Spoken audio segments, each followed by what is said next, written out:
Buenas tardes, somos de tercero D, mi nombre es Angie Loaiza y mi compañera Ángela Pincar.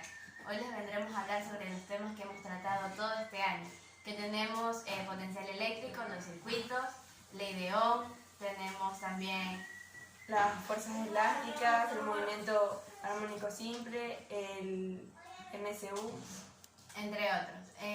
Les comenzaré hablando sobre el potencial eléctrico. ¿El potencial eléctrico en qué consiste? Este es el trabajo que debe realizar una fuerza externa para atraer una carga unitaria, que se la representa con la letra Q, desde la referencia hasta el punto considerado en contra de la fuerza eléctrica. Esta unidad es representada por el voltio, que es representada por la V. También tenemos lo que son la ley de Ohm, que esta es una ley pilar para la electricidad. Tiene tres cimientos, que es la corriente, que es la intensidad de la corriente, la resistencia y la tensión. En esto de aquí podemos encontrar los circuitos eléctricos, que están circuito simple, circuito mixto y circuito paralelo. ¿En qué consiste el circuito en serie? Este de aquí es el más simple, se podría decir, porque consta de una conexión. Un ejemplo de esto vendrían siendo los foquitos de Navidad, que si se daña uno, entonces corta la electricidad o la corriente para todos los demás. En cambio, el circuito en paralelo se lo puede diferenciar y es muy utilizado en lo que son las conexiones de los hogares. Porque este de aquí, si tiene vías, si se daña uno, entonces los demás siguen funcionando. El paralelo, su voltio o sus voltajes es la misma para todos, pero la corriente es diferente para cada uno. Y como último tenemos el circuito mixto. El circuito mixto está formado por el circuito en serie y el circuito en paralelo. Como ya habíamos mencionado, el circuito simple solamente hay una conexión. En cambio, el circuito en paralelo se encuentran varias. ¡No! Está corriendo. A continuación, la ley de Cohn. La ley de Cohn, nombrada en reconocimiento físico del francés Charles Augustin, creó esta ley y forma parte de la base electrostática, que puede expresarse como la magnitud. Cada una de las fuerzas eléctricas que interactúan dos cargas puntuales en reposo es directamente proporcional al producto de la magnitud de ambas cargas, inversamente proporcional al cuadrado de la distancia que las separa y tiende a la dirección de línea que las une. La ley de Cohn tiene tres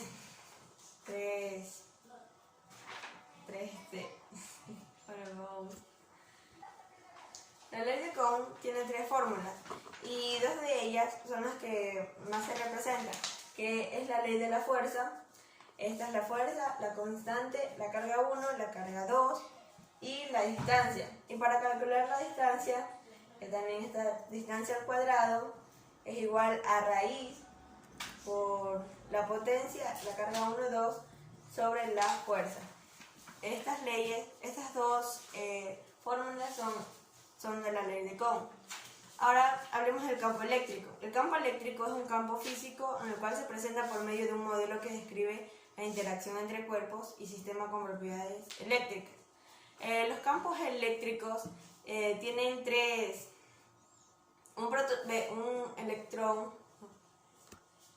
Un átomo está compuesto por tres partes, que son el núcleo, el protón y el electrón. Las primeras descripciones de los fenómenos eléctricos para las invenciones fue Michael Faraday, y los estudios posteriores que hicieron de esto siguió James Clerk y Maxwell. Estos permitieron establecer las leyes de forma más entendible y en las que también se tiene en cuenta la variación del campo magnético.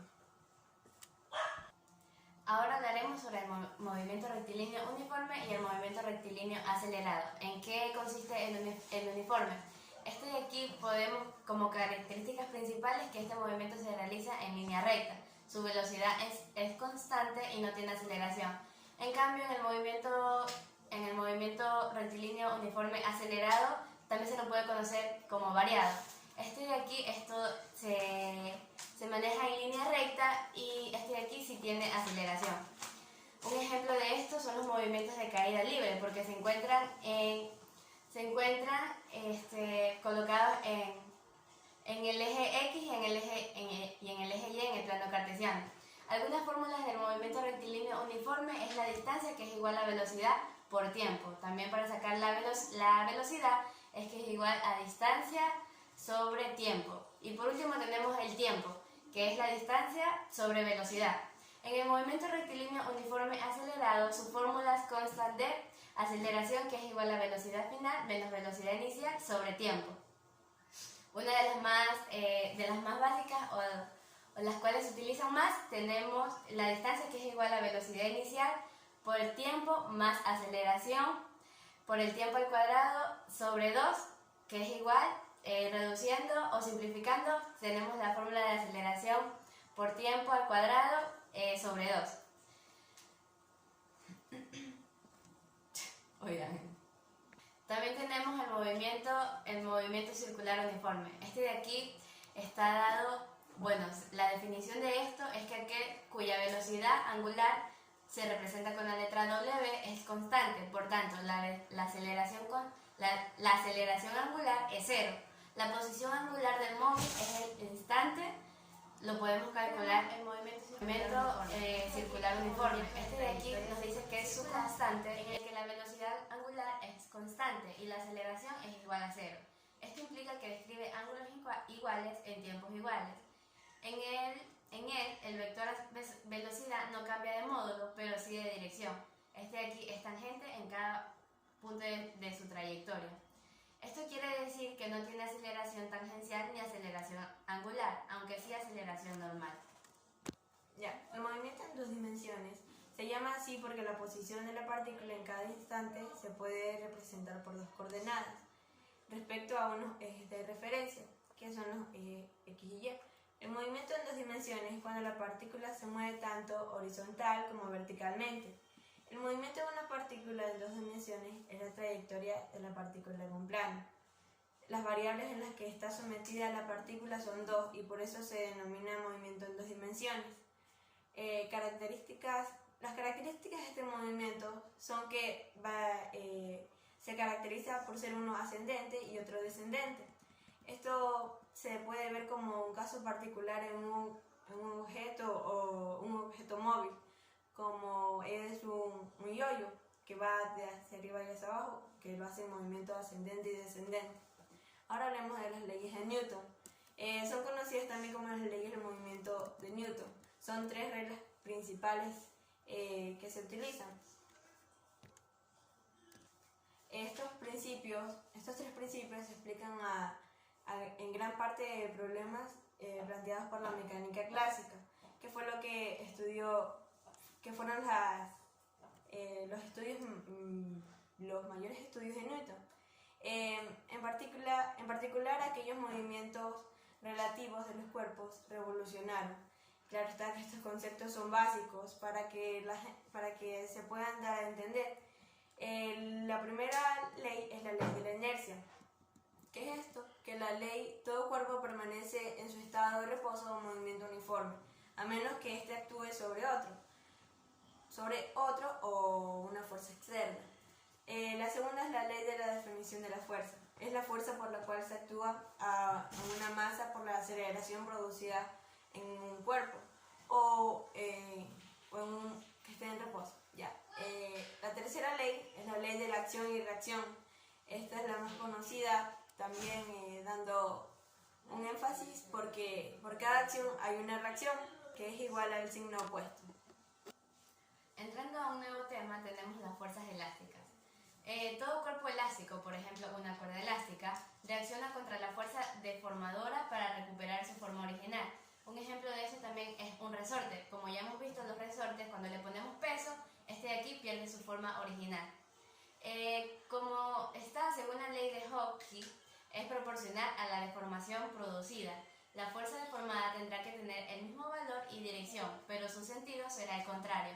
La fuerza que representa esta ley es F, que es igual a menos constante por X, donde Q representa la constante elástica o recuperadora del resorte y depende de su naturaleza geométrica de construcción, es decir, es un valor que proporciona el fabricante sobre el muelle u otro objeto elástico en cuestión y que depende del material del que está fabricado y de su forma.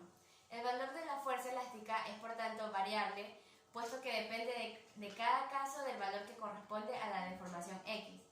Supón que tienes un resorte que cuelga un cuerpo de masa que viene representada por la letra M.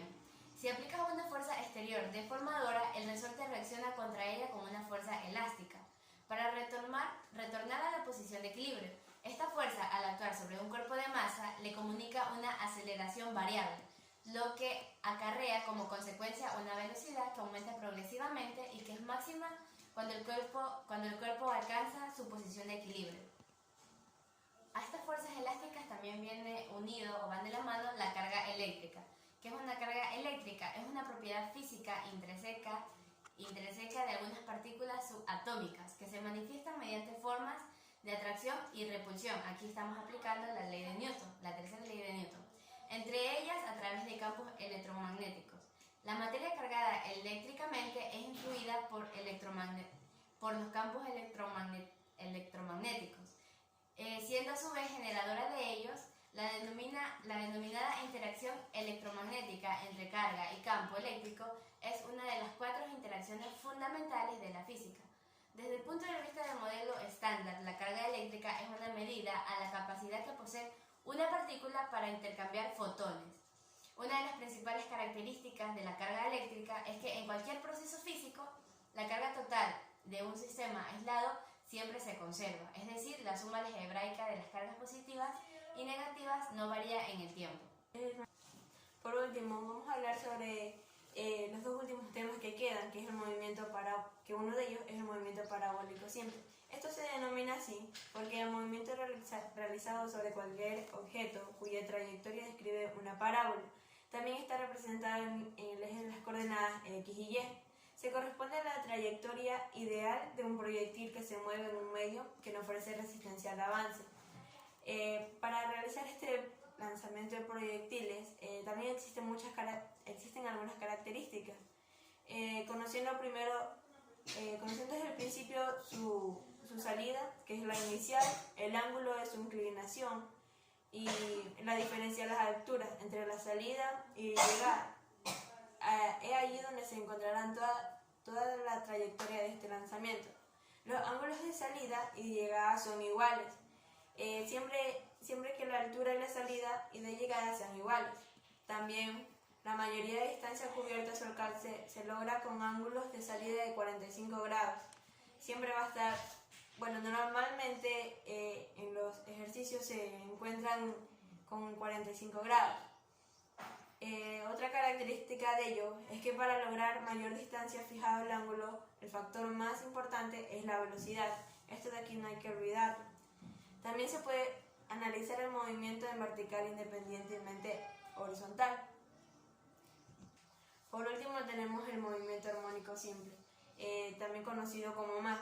Este es denominado también como vibratorio armónico simple. Es un movimiento periódico y vibratorio en ausencia de la fricción producida por la acción de una fuerza recuperadora que es directamente proporcional a una posición. También queda descrito que esta función de tiempo por una función trigonométrica, que es el seno o el coseno. Sin la descripción de un movimiento requiere más de una función armónica. Las características del Mach son que los valores mínimo y máximo de la función de seno y coseno del seno se encuentran en la X y del coseno se encuentran en las Y. La función del seno es periódica y se repite cada 2π. Por tanto, el movimiento se repite cuando el argumento de la función de seno se incrementa. Gracias.